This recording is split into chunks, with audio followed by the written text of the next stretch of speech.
primeira igreja presbiteriana em Petrolina. Uma igreja para frequentar, muito mais uma família para pertencer.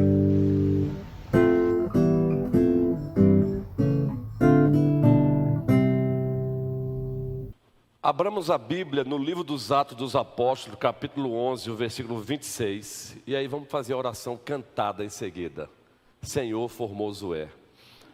O livro dos Atos dos Apóstolos, capítulo 11, o versículo 26. Vamos para a revista hoje, é claro, né, gente? Vamos encerrar finalmente a lição ainda 3 hoje. Mas antes, o livro dos Atos dos Apóstolos, capítulo 11, o versículo 26. Capítulo 11, versículo 26. Muito especialmente a última parte.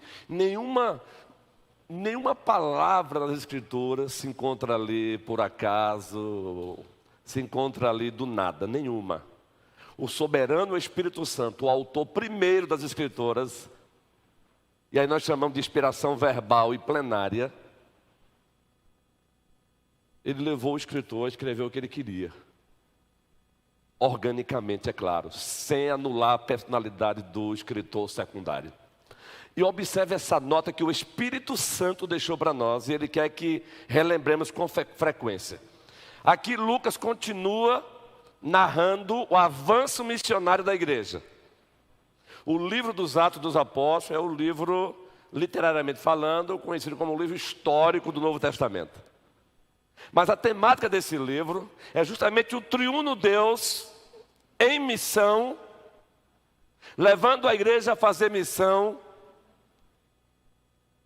expandindo assim o seu reino. E aí Lucas diz assim, versículo 25: E partiu Barnabé para Tarso à procura de Saulo. E por que ele foi para Tarso à procura de Saulo? Um avivamento em Antioquia. Um avivamento em Antioquia. O poder do céu sendo manifestado na terra, e a igreja de Antioquia agora crescendo em qualidade e em quantidade. Aí, graças a Deus, Barnabé entendeu que ninguém faz nada grande sozinho. Nós precisamos entender. Eu tive o privilégio e a satisfação de ter sido convidado pela comissão do Aviva Sertão para trazer uma mensagem aqui para as equipes. Uma reunião que antecedeu o Aviva Sertão. E um dos pontos foi esse. Neemias entendeu que ele não podia fazer nada grande sozinho. Neemias tinha consciência que ele estava envolvido numa grande obra. Neemias 6.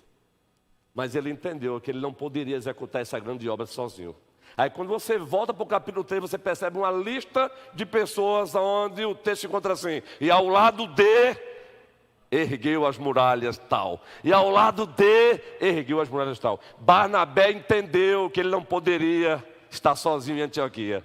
Aí ele foi ao encontro de Saulo, agora passou a ser Paulo. Ei, gente, aprendamos isso. Ninguém faz nada grande sozinho. E quando nós estudamos a carismatologia bíblica, é que nós percebemos que ele deu diversidade de dons à igreja. Diversidade de talentos, dons e funções. Porque ninguém faz nada grande sozinho. E Barnabé foi ao encontro de Saulo por isso. Antioquia estava precisando de alguém que o ajudasse. Ele foi ao encontro de Paulo. Em seguida, o texto diz: tendo-o encontrado, levou-o para Antioquia. E por todo um ano se reuniram naquela igreja e ensinaram numerosa multidão. Agora anota, em Antioquia foram os discípulos pela primeira vez chamados cristãos. Janai, querida. O Espírito Santo quis que Lucas registrasse isso. Pela primeira vez, Valber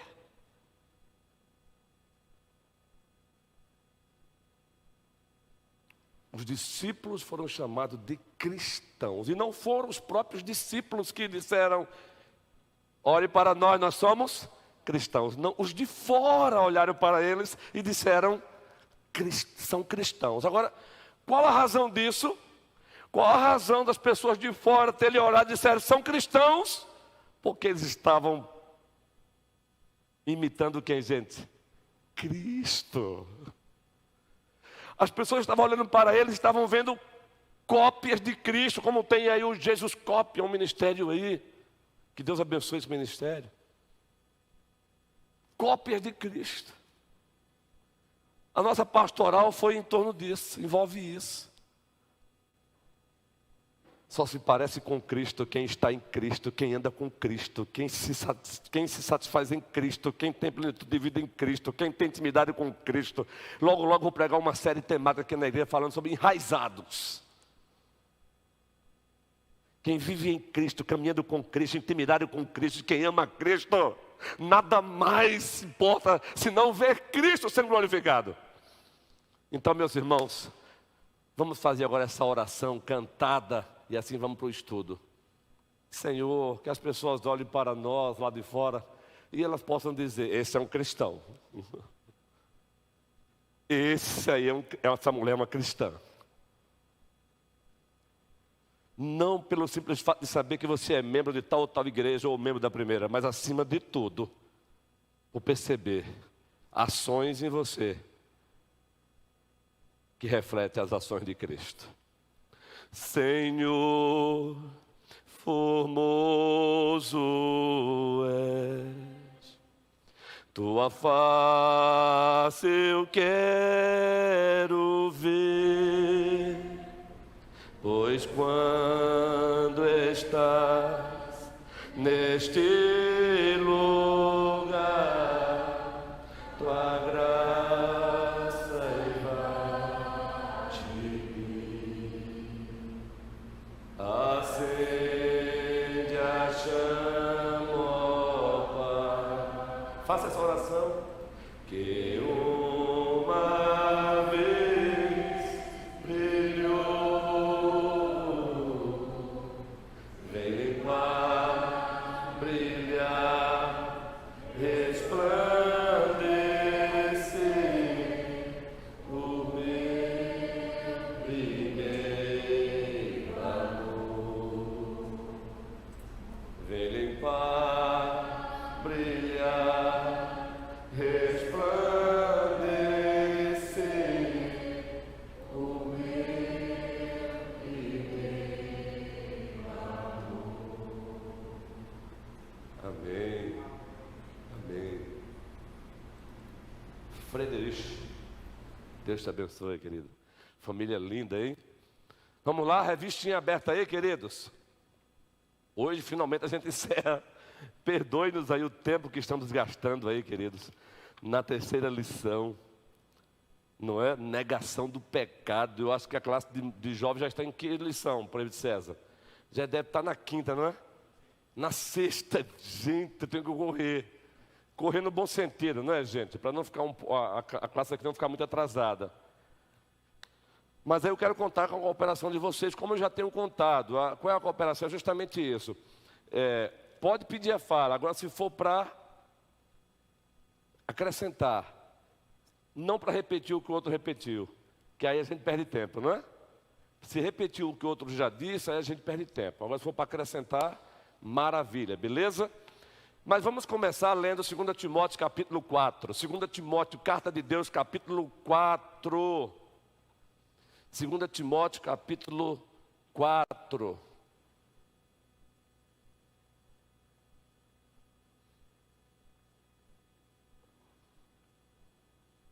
Vejam que texto maravilhoso. E assim vamos encerrar a lição hoje e vamos próximo domingo para a quarta lição, o inferno. Essa daí vai ser quente, guerreiro. Tragam casacos. Ou melhor, é diferente, né? Uma água bem gelada para refrescar por dentro. 2 Timóteo, palavra de Deus, carta de Deus. Falar nisso, gente, uma notícia assim, claro, gente, é para a glória de Deus.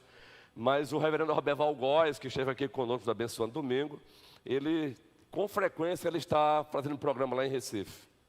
E ele faz um programa junto com o Joel da Harpa, lá no Recife. E aí ele mandou, olha, eu vou estar no programa hoje, reverendo Nilson, grava um áudiozinho. Aí, falando sobre a importância do pai, 1 minuto eu gravei.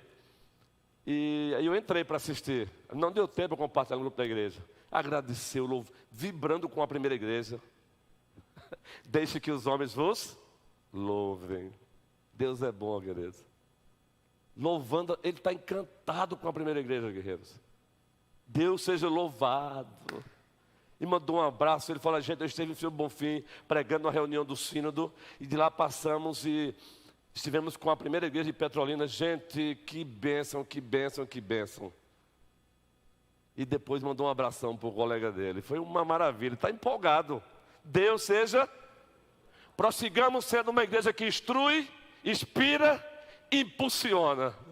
Que as pessoas também que ousem passar por aqui, mesmo visitando, saiam daqui instruídas, inspiradas e impulsionadas. Que povo empolgado, gente. Eu saí empolgado, ele está assim. Deus seja louvado, gente. 2 Timóteo 4. Conjuro-te perante Deus e Cristo Jesus, que há de julgar vivos e mortos, pela sua manifestação e pelo seu reino, diz a palavra do Senhor. Prega a palavra, quer seja oportuno, quer não. Corrige, repreende, exorta. Chave, uma chave bem legal aí, para quem faz isso não se perder. Todos juntos agora. Exorta com e doutrina. Sempre que eu leio esse texto, eu digo, meu Deus, me ajuda a fazer isso com o teu povo assim. Vocês lembram de Moisés? Moisés se arretou, meu amigo, porque o povo, meu guerreiro, o povo levou Moisés a pecar, mas Deus não justificou o pecado dele não, né? O povo teimoso, meu amigo. Porque o povo viu Deus fazendo. Aí Deus disse, Moisés, fale a rocha. Isso por uma murmuração do povo. Fale a rocha que vai dar água. O que Moisés fez, de tanta indignação que ele estava, com a rebeldia do povo. Irmão, eu mandei que você falasse a rocha. Então, gente, olhe pelos vossos pastores, pelos vossos líderes. É um desafio para todos nós, gente. É um desafio. Então, vejam, com toda a longanimidade e doutrina. Prossigamos. Pois haverá tempo em que não suportarão a sã doutrina. Pelo contrário, cercar-se-ão de mestres, segundo as suas próprias cobiças, como que sentindo coceira nos ouvidos. E se recusarão a dar ouvidos à verdade, entregando-se às fábulas. Agora observe aí, pastor Abraão, pastor Renato, presbíteros, Manuel, César, Moisés, Clécio, Jorge, Adualdo, faltou alguém? Humberto. Tu, porém, ser sobra em todas as coisas. Suporta as aflições. Faz o trabalho do evangelista e cumpre cabalmente o teu ministério. Já no primeiro século, meus irmãos, alguns já não estavam suportando a verdade. E uma das verdades bíblicas encontradas de Gênesis e Apocalipse é a verdade sobre o pecado. Nós já estamos caminhando para o encerramento da série, Gênesis 1 a 11. Vamos fazer o sermão parte 3 hoje, Gênesis 6, 7 e 8. Em seguida, um sermão em Gênesis 9. E vamos fechar com 2 sermões em Gênesis 10 e 11. Mas os sermões que pregamos aqui, baseado em Gênesis 3, foi Gênesis 3, a pior tragédia que aconteceu debaixo do sol. E foi Gênesis 3, a pior tragédia que aconteceu debaixo do sol. E depois falamos sobre as consequências. E uma das consequências disso continua: uma rejeição à verdade. Romanos, primeiro capítulo, Paulo nos oferece uma teologia do pecado profunda demais. E ele mostra lá que uma das características do pecado, do mal que carregamos, é a tendência para rejeitar a verdade. Ora, se dentro da igreja do Senhor ainda há inclinação dentro de nós para rejeitar a verdade, o que pensar lá fora do mundo? O mundo continua rejeitando o conceito de pecado, a verdade bíblica sobre o pecado. O mundo nega a ideia de pecado, já falamos sobre isso aqui, gente. E o mundo nega a ideia de pecado, a sociedade pós-moderna nega a ideia de pecado por razões diversas. Uma delas, ela não aceita uma moral objetiva e externa que imponha o que ela tem que fazer. Ela não aceita uma moral objetiva. A palavra objetiva já é sinônimo de externo, então estou sendo redundante. Ela não aceita uma moral objetiva. E ela não aceita essa moral objetiva de certo e errado, consequentemente porque, no fundo, ela não aceita a existência do Deus que se revela nas Escrituras. Ela fala em deuses, mas do Deus da Escritura não.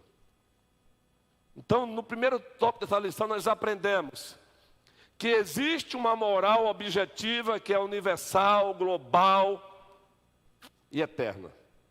Os 10 mandamentos é um resumo dessa moral. E muito mais do que isso, essa moral objetiva existe porque existe o Deus que é santo, santo, santo. É Ele que define o que é certo, é Ele que define o que é errado. E por Ele definir o que é certo e o que é errado, também deixa bem claro, a Bíblia fala que o ser humano é culpado diante dEle. Existe uma culpa que só pode ser resolvida por Jesus Cristo.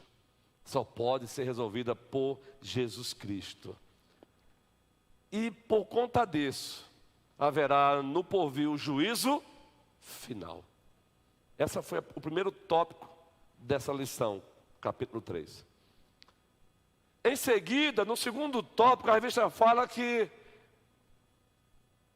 a humanidade necessita da graça salvadora de Deus.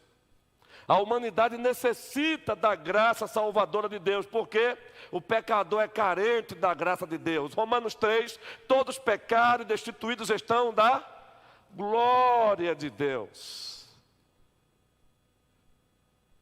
O pecador precisa se arrepender. Pensa uma doutrina que não mais é pregada hoje em alguns púlpitos. A doutrina do arrependimento, o chamado arrependimento, a metanoia verdadeira, a mudança bíblica. Eu já falei para os irmãos amados aqui que existe um curso que a Associação Bíblica de Conselheiros, Associação de Conselheiros Bíblicos do Brasil oferece. Existe essa associação, Associação de Conselheiros Bíblicos do Brasil, inclusive o reverendo Renato faz parte dela, está no caminho para fazer parte ainda, né? Está no caminho. Fazer parte dela no sentido de professor, de conselheiro oficial dela. E ela oferece um curso chamado Autoconfrontação. Eu fiz esse curso em Alves Lindóia. Aliás, eu fiz os 5 cursos que eles oferecem lá. Eles oferecem 4 módulos e depois você escolhe fazer o 5º, que é autoconfrontação. É um discipulado em profundidade. É uma coisa linda de se ver. E o que mais eles trazem à tona é isso, a necessidade de mudança bíblica. Como nós temos dificuldade de reconhecer que precisamos mudar. Eu gosto muito do príncipe dos pregadores do Brasil hoje, o reverendo Hernandes. Gosto muito quando ele diz: a primeira pessoa que você deve ter em mente, e aqui eu quero parafrasear a fala dele, a primeira pessoa que você deve ter em mente e trabalhar para que ela mude cada vez mais biblicamente, é a pessoa a quem você vê no espelho. É ou não é, gente? Ah, se pensássemos um pouco mais assim, até o ato de ajudar o outro a mudar também biblicamente seria diferente. Arrependimento é mudança bíblica, queridos. Então é Deus chama o mundo ao arrependimento.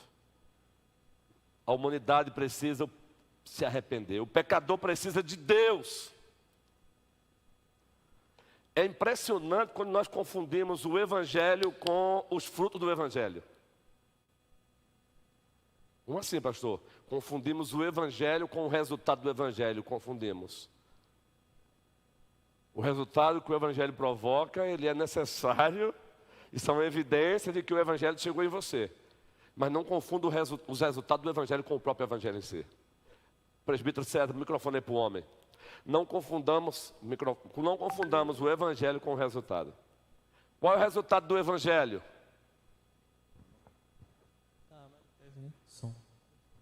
Mudança de vida, justamente. Uma mudança de vida. Falar com um conselheiro bíblico é bom por isso, né, guerreiro? Deus seja louvado. Mudança de vida. Aí já diz tudo, né, meu irmão? O Reverendo Renato resumiu tudo, né, pastor Abraão? Mas o senhor tem uma linguagem boa aí também para usar. Resultado do Evangelho. O Evangelho chega na vida de alguém, o que é que ele faz? Eu não estou testando o Reverendo Abraão, não. Eu estou pedindo que ele bote para fora o poço de experiência que tem aí na alma, viu? O Evangelho chegou na vida de alguém, o que é que ele faz?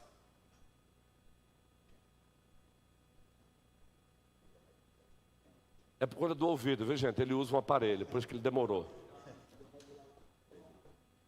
Eita, cadê o MP? Transforma. Isso, guerreiro.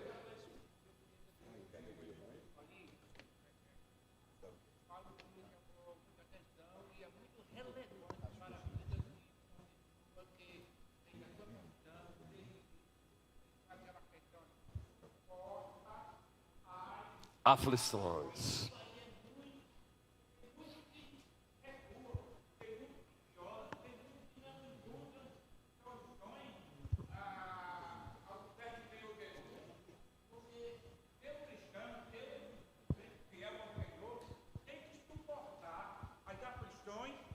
Presente na vida, né? Nos relacionamentos, na sua vida profissional, na sua vida moral.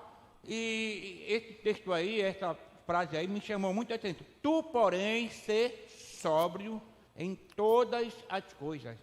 Mas o peso de maior responsabilidade e se deixar ser moldado, ser trabalhado pelo Espírito Santo de Deus na sua vida, é saber, ter sabedoria e suportar.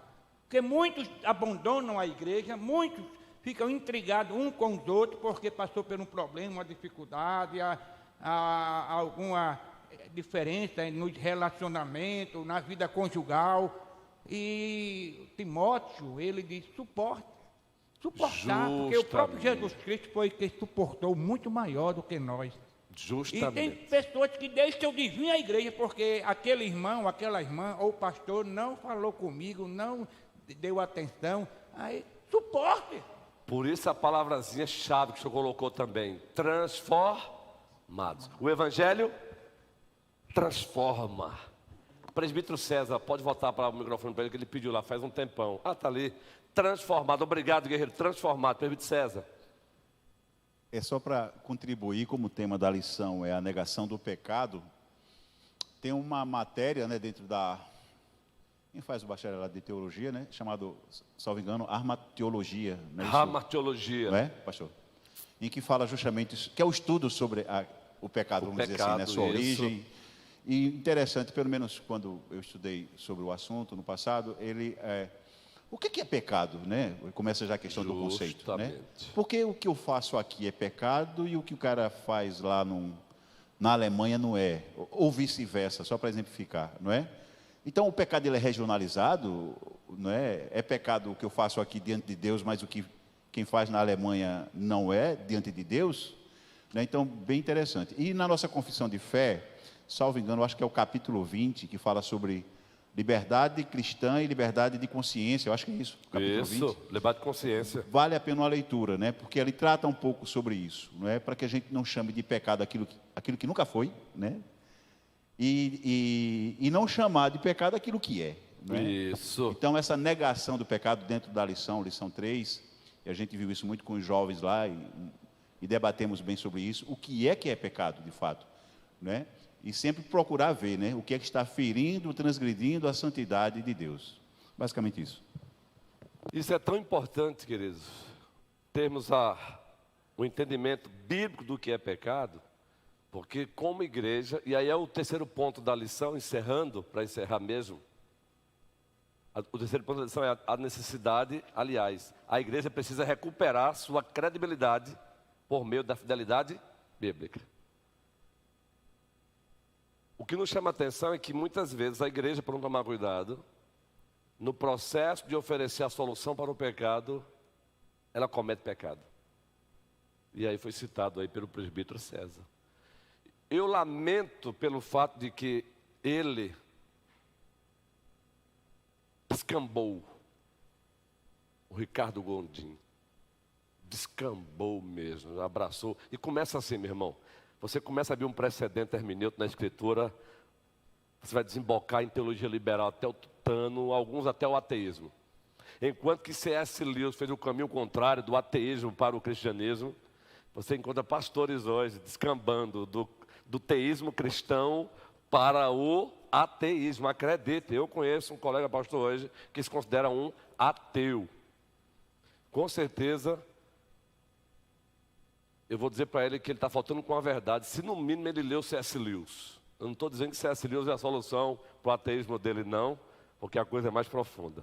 Mas porque é interessante, quando C.S. Lewis, um ateu, faz o caminho contrário do ateísmo para o teísmo cristão, eu conheço pastores hoje que saem do teísmo cristão para o ateísmo. Mas alguns não chegam ao ateísmo, alguns acabam criando outro Deus, a modo um outro Deus. E o Ricardo Gondim chegou a essa fase.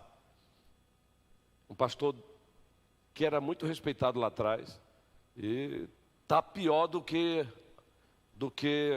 outros por aí. Mas ele escreveu um livro, e é aquela velha questão, a queda de um pastor não põe em xeque determinadas verdades que ele diz, porque a verdade é de Deus. Então o livro, eu tenho esse livro, é proibido. O que a Bíblia permite, a igreja proíbe. O que a Bíblia permite, a igreja proíbe. E olha que era um pastor de tradição pentecostal, clássica. Um pastor de tradição pentecostal clássica. Há uma diferença, viu, gente? Mas infelizmente, por favor, ele não é referência hoje não, viu? Isso eu tenho que dizer. Ore pela vida dele. Mas referência não é não. Mas esse livro é bom. Porque, de fato, é o que aqui e acolá, se não tomarmos cuidado, fazemos. Chamamos de pecado o que a Bíblia não chama de pecado. E o que a Bíblia chama de pecado, afirmamos que não é pecado.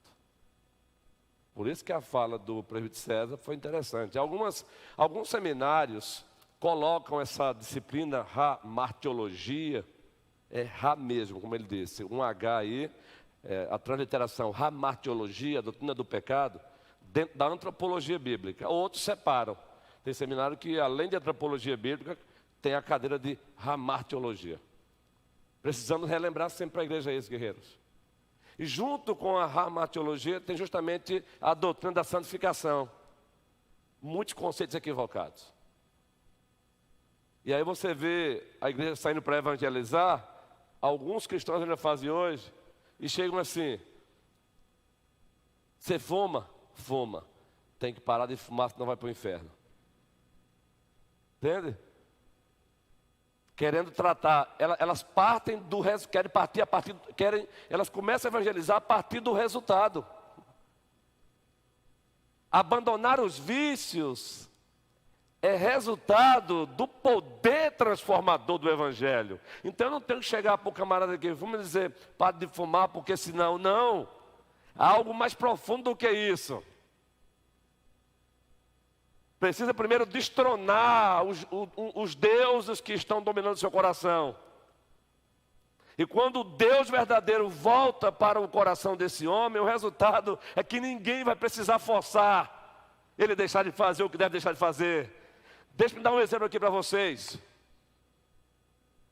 Um exemplo bem simples, por favor. A experiência aqui é pessoal, mas por trás um princípio. Encontrei um colega ontem, que eu dei aula para ele de taekwondo, Sérgio, esposo de uma funcionária de Tereza. Estava aqui, dei aula para ele de taekwondo. E aí, mas vamos de novo. Não tem problema não, pastor, bora, vamos marcar um dia aí. Agora, já esqueci, foi tudo. Mas a coordenação motora não, beleza. Eu malhava, dava aula de taekwondo, malhar também não é problema, eu preciso voltar a malhar. Saúde, hein, gente, por favor, logo fazendo ressalva aqui. Fazer taekwondo também não é problema. Então eu logo ressalvo aqui, senão eu vou praticar o erro. Mas a questão é o seguinte, quem aqui é mais dos anos 90, já era jovem nos anos 90, adolescente, quem malhava aqui sabe que surgiu uma tal de camisa Baby Look. Eita, menina. Menino, olha, eu tinha umas 4 em casa. Ia para academia com ela. Já viram o Van Damme em filme? Menino, pense. Eu estou brincando não, gente. As costas. Pastor, eu malhei tanto, estou malhado até hoje. Tá. Aí o Senhor Deus me... Não, o prazer era mostrar o tórax. Era o prazer, as paixões da carne, né? E já sabe, quando a menininha passava e dizia... Aí o cara... menino, quando eu passo hoje com o Jade hoje, que eu vejo os jovens malhadão, aí eu vejo, tem uns que vão assim, ó. Eu digo, eita, passei por essa fase, Jade. Eu já passei por essa fase, menino. Aí uma camisa Baby Look branquinha, o Senhor Deus rasgou meu coração, e eu continuei usando São Paulo, ó, São Paulo. Pastor, tu lembra? Gente de coração, e eu usava ainda numa boa. O problema não é a camisa Baby Look, mas em mim, por conta do meu tórax na época, dava muito, ressaltava muito. Ainda hoje, por conta da memória muscular, as pessoas perguntam que eu estou malhando, por conta da memória muscular. Aí eu fui um trabalho da igreja. Quem lembra da basqueteira de Rambo? Menino, era muito amostramento. Quem lembra dela aqui? Nossa, eu comprei uma, meu amigão. Agora, a camisa Baby Look, basqueteira de Rambo. Aí eu botei a calça, basqueteira de Rambo. Só faltou a faixa, viu, Marlene? Eu tenho a foto. Isso. Aí eu botei a camisa, guerreiro. Por isso que eu falo, não precisa ninguém forçar o outro a mudar. Quando o evangelho chega, meu irmão, o outro é usado como porta-voz de Deus para orientar, apontamento do céu, mas nunca pela coerção. Quando eu botei, eu já tinha usado outras vezes lá, na igreja. Mas nesse dia eu acordei, botei a camisa, a Baby Look. Ainda já tinha parado de malhar, não porque era pecado, mas porque não deu. São Paulo, a correria, cheguei a trabalhar em metalúrgica lá. Quando eu botei a camisa, que eu olhei para o espelho, botei a basqueteira de Rambo, que eu olhei para a camisa, eu senti uma náusea no meu estômago. Acreditem nisso. Eu senti uma náusea, não por conta da camisa em si, gente, por favor, entenda. Mas o que eu vi eu provocando ali através dela. Pronto, meu amigo, eu tirei essa camisa, nunca mais eu usei. Eu estou narrando isso para dizer que o evangelho, quando ele chega, não tem que estar forçando, botando corrente na mão de crente para vir no domingo para a igreja, não. O evangelho chegou na vida dele, ele vai oscilar aqui e acolá, mas ele vai sempre dizer, como a costa suspira pelas correntes das águas, assim a minha alma suspira por ti, ó Deus, quando irei e me verei perante a face do Senhor. Continuei usando a basqueteira de Rambo, não há nenhum problema, mas deixei de ser o Rambo. Alguém levantou a mão aí, Glênio, querido, por favor, microfone aí para o Glênio. Então, quando o evangelho chega, gente, não precisa forçar, coagir. Ele chega e vai mudando, ele vai santificando você, passo a passo, paulatinamente. Ele vai fazendo você se parecer mais e mais com Cristo Jesus. Glênio. Só uma contribuição, pastor. Acho que é legal a gente lembrar daquela parábola que todo mundo conhece como a parábola do filho pródigo, né? Mas, na verdade, são 2 filhos pródigos, né? 2, na verdade. São 2 filhos perdidos. E a história é muito conhecida, a gente sabe bem, né? Como que um abandona tudo, vai ter uma vida imoral, né? Uma vida antinomista, né? Sem lei, quer fazer tudo. E se perde, né? Só que quando o pai, né, ele retorna, a gente percebe que existiam 2 filhos perdidos.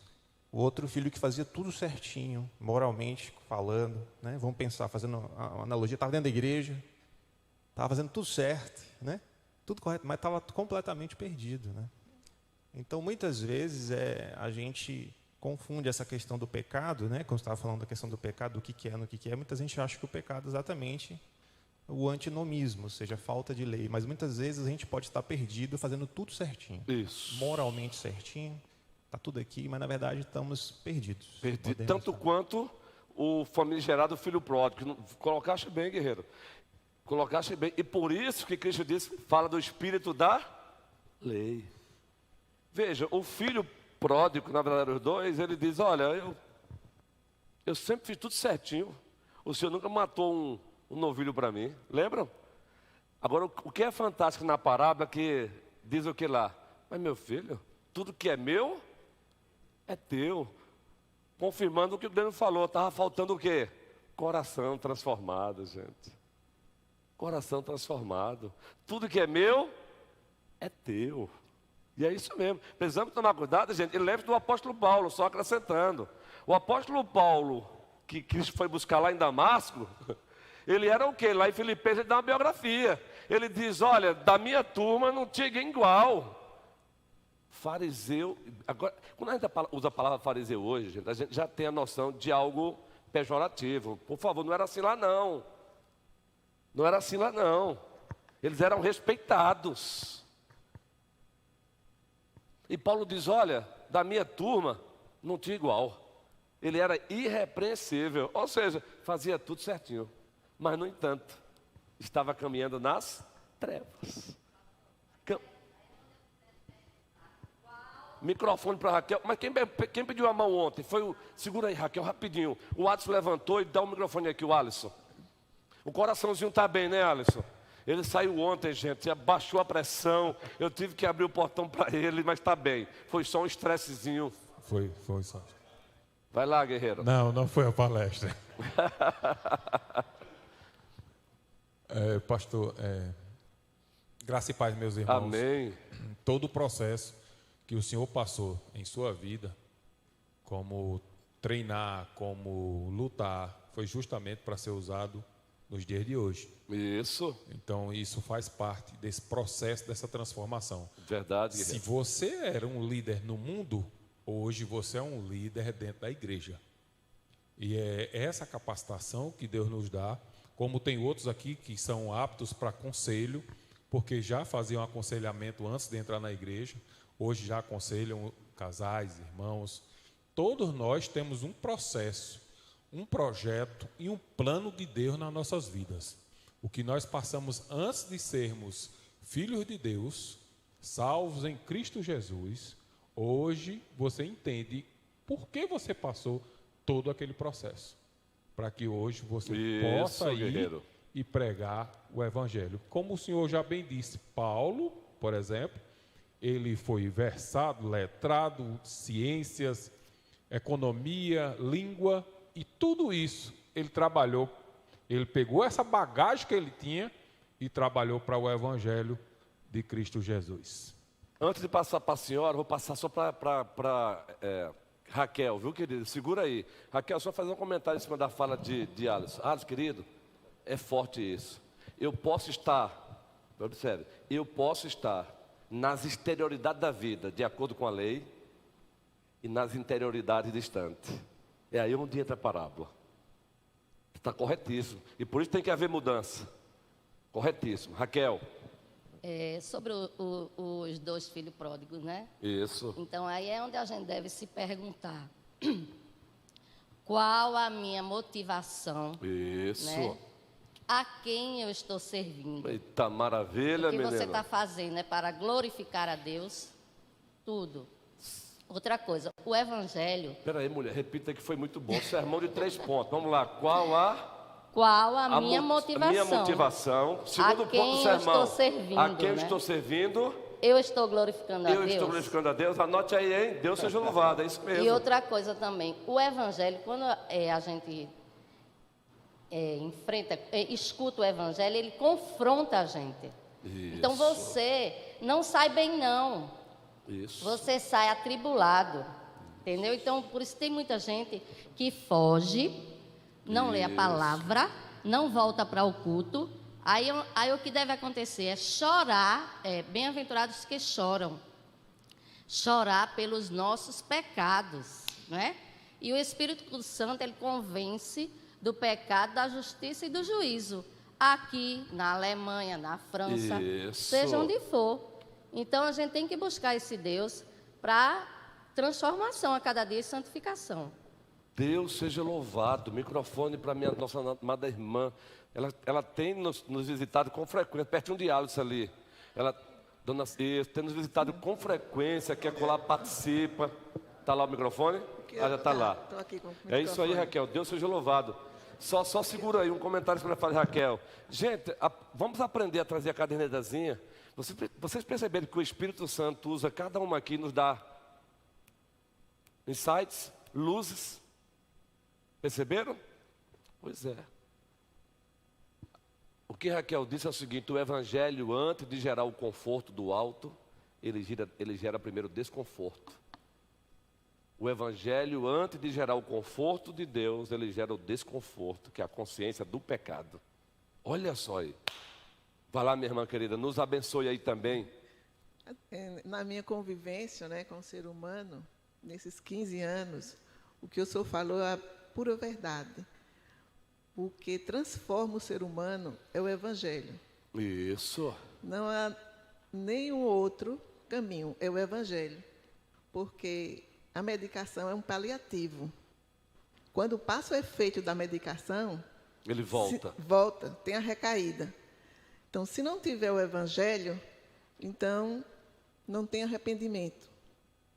E isso é muito importante porque 90% dos alunos na dependência, eles, ao continuarem tendo o estudo do evangelho, eles saem transformados em todas as etapas, inclusive para os seus familiares. E o evangelho também é muito importante para crianças e adolescentes que principalmente ficam afastados da zona urbana, porque na zona rural tem poucas igrejas evangélicas. Então, se a gente não levar o estudo evangélico para eles, eles vão ter a recaída dos pais, dos irmãos. Então, o que salvou eles nesses 15 anos, toda a família, de criança aos pais, foi o evangelho. E isso, assim, eu tenho a certeza, plena certeza, e trabalho com eles com o evangelho, porque é o principal caminho. É como o senhor falou, não adianta repreender. O evangelho ensina, não é? A não cometer o pecado e a corrigir o pecado. Então, muitos dos alunos, nesses 15 anos, hoje em dia, eles estão totalmente voltados para o evangelho. E isso eu agradeço a Deus, porque não precisou forçar, né? Não precisou repreender o ser humano. Deus foi quem ensinou. Isso, minha irmã. É baseado nisso que, como igreja de tradição reformada, nós não nos empolgamos muito com a igreja querendo aprovar leis aí para o dia disso, dia daquilo, Alisson. Por quê? Eu preciso entender que uma coisa é a igreja, outra coisa é o mundo. Enquanto a maioria disser sim ao cristianismo, aí vão aprovar as coisas que nos agradam. E quando a maioria disser não, o Estado, igreja, Estado laico e laicidade, há uma diferença. Não é pela coerção, é pregação do evangelho. Agora, lembre-se que as boas novas só passam a ser boas novas para aqueles que escutaram as más novas, ou as más velhas, digamos assim. É preciso encontrar as coisas ruins primeiro. Leia evangelho, leia evangelho. Existem as boas novas e, digamos assim, as más novas. É preciso dizer por que é que ele precisa do evangelho. E para isso, lei. Aí a tradição reformada é fantástica. O pregador equilibrado, ele nunca prega só lei e ele nunca prega só graça. Ele prega lei e a graça. E aí os nossos pais puritanos afirmavam: o pecado só se torna, vejam, Cristo só se torna doce para alguém que percebeu o quanto o pecado é amargo. Entende? Cristo só se torna doce para alguém que percebeu o quanto o pecado é, Nanda, amargo. E aí a igreja precisa mostrar para o incrédulo, meu irmão, com amor. E aí a igreja precisa tomar cuidado realmente, gente, porque às vezes a gente não pode pregar o evangelho raivoso, não é? A gente precisa tomar cuidado com isso também. Indignação sempre. O evangelho raivoso, não. Indignação sempre. Na hora certa, sempre contra o pecado. Então, minha irmã querida, é isso aí a sua fala.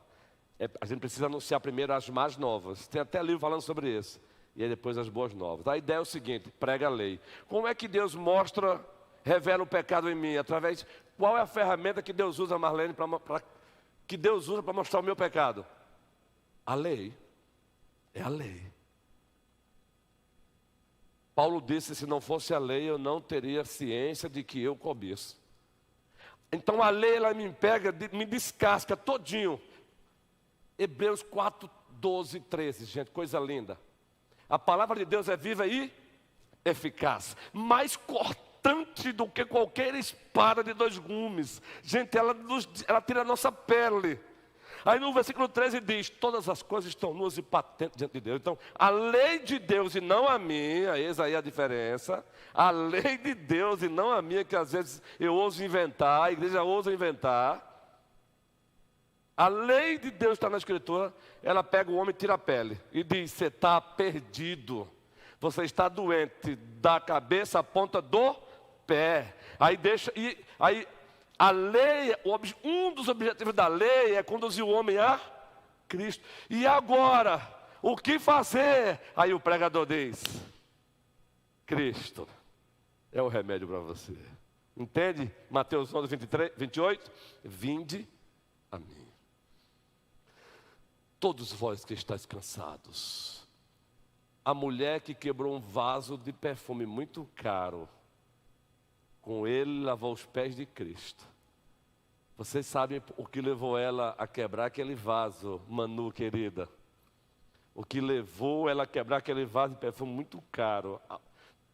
Tão caro que Judas censurou ela com uma pseudo-piedade, uma falsa piedade. Poderia ter vendido e dado aos pobres. Judas estava preocupado com o pobre coisa nenhuma. Ele queria o dinheiro do vaso, do perfume. Mas ela provocou até isso. Mas a minha pergunta é, gente, pode passar para ele, guerreiro, o microfone. A minha pergunta é, o que levou aquela mulher a quebrar o vaso de perfume caríssimo, lavar os pés de Cristo e enxugar com seus cabelos? Com exceção das lideranças que vocês sabem. Das lideranças. O que levou? Ela olhou e disse, ela olhou e disse, que perdão! O perdão pelos seus malditos pecados. Ela estava diante daquele que a perdoou. Então quebrar aquele recipiente de perfume e lavar os pés de Cristo e enxugá-lo com seus cabelos foi gratidão. Por isso Cristo disse, a quem muito foi perdoado, muito ama. Sabe por que está faltando o amor muito na vida de algumas pessoas para com Cristo? A consciência da importância dele na vida deles. A consciência do valor desse perdão. Mas a consciência desse perdão só vem com a consciência do pecado. Presbítero Adualdo. Aí também vem o que, Joelson? Pérola. Para a gente caminhar para o encerramento. Nos abençoe aí, homem de Deus. Vamos lá. Nós muitas vezes nos confundimos, ou alguns podemos dizer, que, entre outras as coisas, a pior coisa que a gente pode ver, especialmente o incrédulo, quando não tem conhecimento bíblico, é a morte. Alguns chegam e dizem, não, porque não há solução para a morte. Essa semana mesmo eu tive que confrontar e dizer, peraí, a morte não é o fim.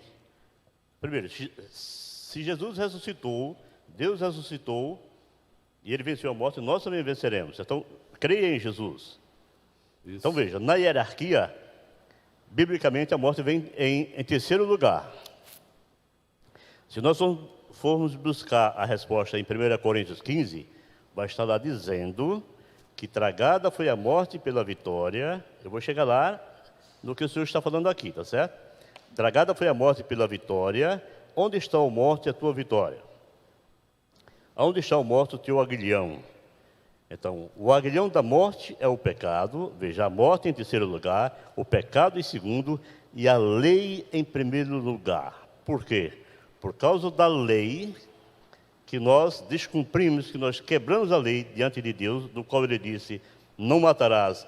E matando o homem, ele peca, ele quebra essa lei diante do Senhor. Então, Paulo, escrevendo, ele diz, tragada foi a morte pela vitória.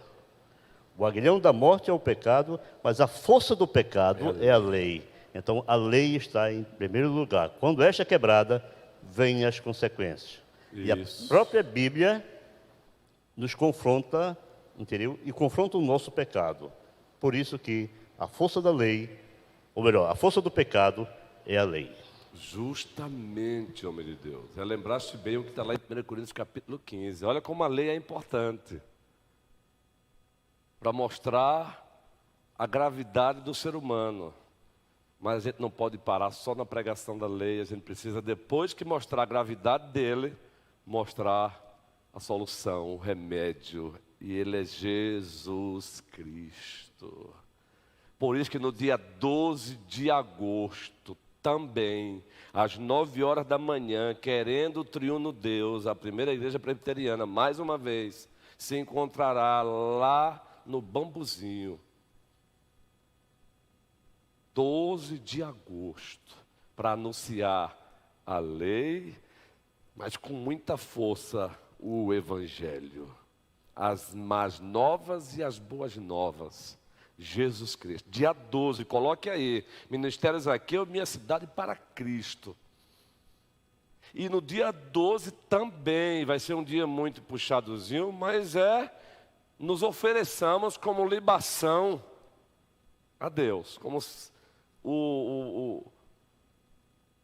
oferta a Deus. Romanos 12, também. Dia 12 à noite, conferência missionária da igreja, 12 também à noite, sábado, às 19h30.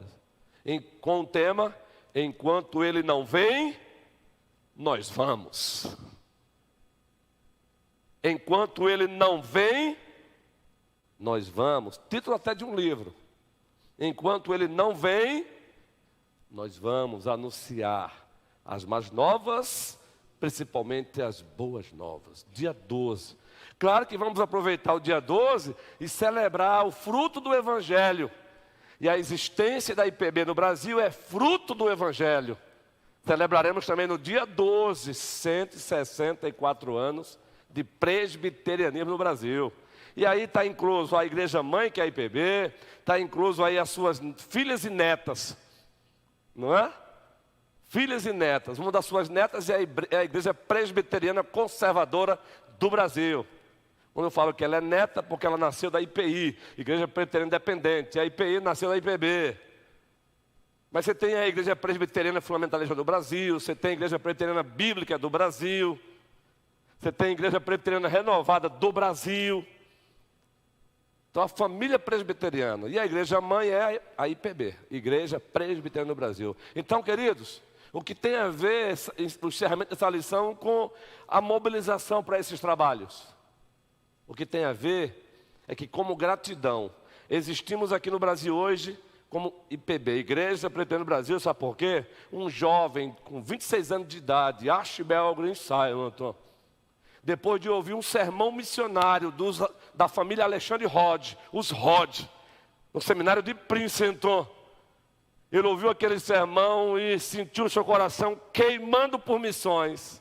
Em seguida, ele olhou e se sentiu inclinado para o nosso país. E no dia 12 de agosto de 1859, ele desembarcou na Baía de Guanabara, Rio de Janeiro. E ainda sem falar o português correto, guerreiro. Hoje, existimos também como Igreja Presbiteriana do Brasil. Aquele jovem de 26 anos deixou esse legado para nós, queridos. A minha pergunta é: que legado vamos deixar para a próxima geração? Que legado vamos deixar para os petrolinenses? Vamos deixar esse legado. E não tem legado melhor do que o Evangelho. O Evangelho, Cristo, Cristo, Cristo. Bota na sua agenda. A não ser que você já tenha tido uma agenda antecipada, não tem nenhum problema, vai em paz. Mas se você não tem, não deixe ninguém botar uma agenda a mais nesse dia. 12 às 9 da manhã no Bambuzinho, e à noite aqui às 19h30 vai ser uma bênção. É uma festa conferência fest, para a glória de Deus. Que o Senhor nos abençoe. Sejamos essa igreja equilibrada. Lei e evangelho, evangelho e lei. Lei e evangelho, evangelho e lei. Lei e evangelho, evangelho e lei. Para a glória do Senhor. Sejamos uma igreja que prevalece.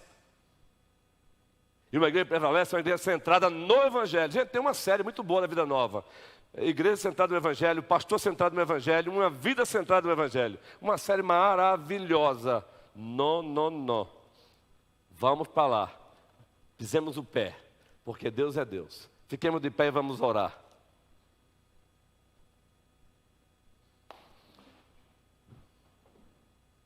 Obrigado, soberano Senhor. Muito obrigado por esta amada igreja que é tua, Senhor. Encontrar-me pastoreando-a é um privilégio.